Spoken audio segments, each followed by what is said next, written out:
Хочу рассказать вам об истории, которая произошла со мной в 13 лет. Было лето, и родители отправили меня в деревню к бабушке. Мне очень нравилось проводить время там. В деревне у меня было много друзей, каких не было в городе. Там мы могли играть с утра до ночи, и никто не переживал за нас, ибо в деревне было тихо и безопасно. По крайней мере, мне так казалось. Сейчас мне 18, и я до сих пор с ужасом вспоминаю тот день, который порой не дает мне спать, и сегодня. Недалеко, примерно в 100 метрах от деревни, была опушка леса. Там мы часто играли с Саней и Костей. Это были мои друзья детства. Если пройти вглубь леса, то там, в самом конце, есть небольшое озеро, где мы любили купаться.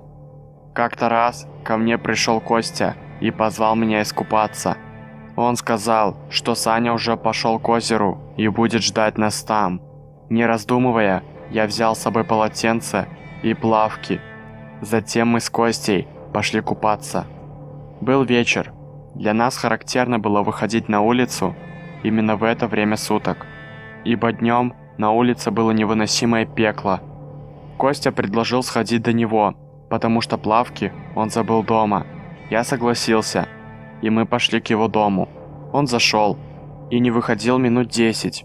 Мне показалось это странным, и я постучал в дверь, чтобы поторопить его. Никто не выходил. Прошло еще минут 20, и я был очень зол. Долго кричал и думал в голове, что за кидалово. Развернулся и решил пойти в одиночку. Думал, что все равно меня ждет Саня. На улице уже смеркалось, а назад идти не было смысла. Хоть нырну разок, после жаркого дня все можно, думал я. Когда я пришел на место, Саня сидел около берега. Он посмотрел на меня злым взглядом и сказал: «Где ты был? Почему, когда я пришел, тебя здесь не оказалось? Куда ты ходил?» «Я? Я вообще-то дома был». «В смысле дома? Мне Костя сказал, что ты здесь, ждешь меня». «Ты серьезно? Костя мне то же самое сказал, только про тебя». «Да? А где он?» «Я не знаю, он зашел домой и после не вышел». Вдруг Саня посмотрел на меня удивленным взглядом. «Зачем вы меня разыгрываете?» – спросил Саня. «Это вы меня разыгрываете?» – ответил я. «Как тогда Костя смог позвать нас двоих одновременно?» «Откуда я знаю?» Вдруг сзади послышались шаги. Я обернулся и увидел Костю. «Ребят, что за дела? Почему вы позвали меня на озеро, а сами пропали?» – спросил Костя. Мы с Саней посмотрели друг на друга с удивленным взглядом. Стало немного жутко. «Что происходит? Почему вы молчите?» – крикнул Костя. «Костя, зачем ты позвал меня сюда, а сам пропал?» – спросил у него я. «Ты рехнулся?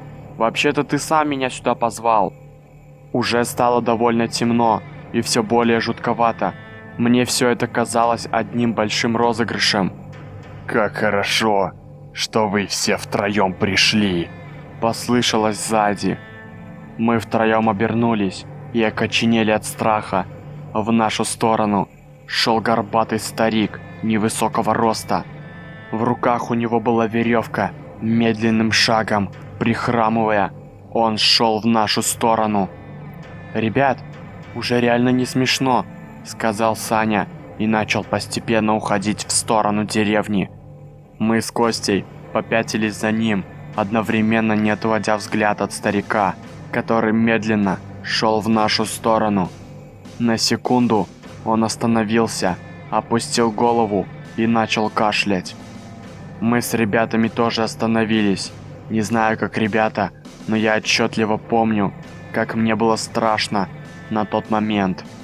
Он поднял голову и начал стремительно бежать в нашу сторону. Мы начали убегать от него, что есть мочи. Бежать было сложно. Я помню, как много спотыкался и чуть ли не падал. Я совсем не обращал внимания на ребят, которые бежали позади меня. Вдруг Костя крикнул: «Саня! Где Саня? Ты его не видишь? Где он?» Я не знаю. Я не вижу его рядом. Мы выбежали из леса с Костей и остановились. Я сильно выдохся и присел, чтобы отдохнуть. Где Саня? Я не знаю, честно. Он вроде бы бежал позади меня, а потом резко пропал, ответил Костя. Блин, что нам делать? Надо идти за ним. Мне страшно. Кто этот старик? Что он там вообще забыл? Что он хочет от нас? Откуда я знаю? Пойдем искать Саню. Мы неохотно пошли в лес. Шли медленно, бесшумно. Нам было очень страшно. Найдем его и сразу вон отсюда. Ни ногой больше сюда, произнес шепотом Костя. Вдруг мы услышали крики. Это был голос Сани. Сначала мы остановились, а затем побежали в сторону его крика. Он очень громко кричал. Было очень страшно это слышать. Вдруг он затих.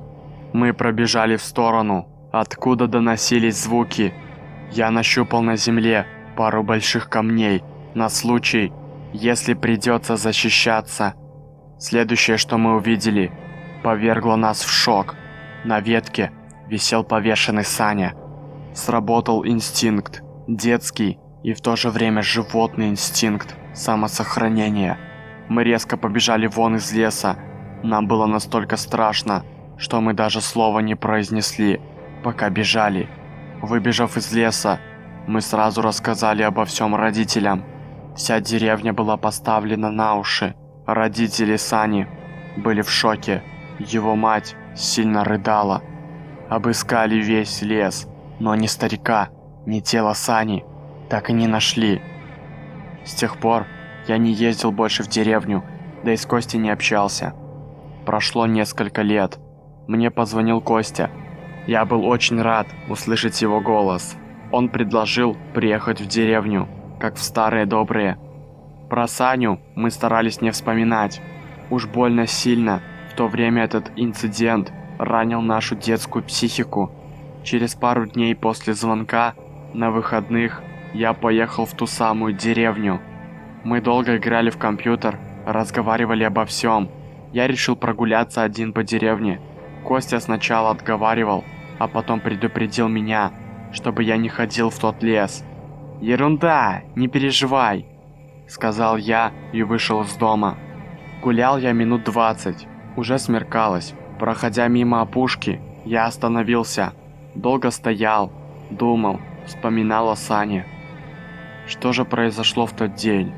Мне очень интересно узнать, хотя бы погрузиться в те воспоминания, чтобы лучше все проанализировать, лучше все понять. Вдруг мои мысли перебил странный звук.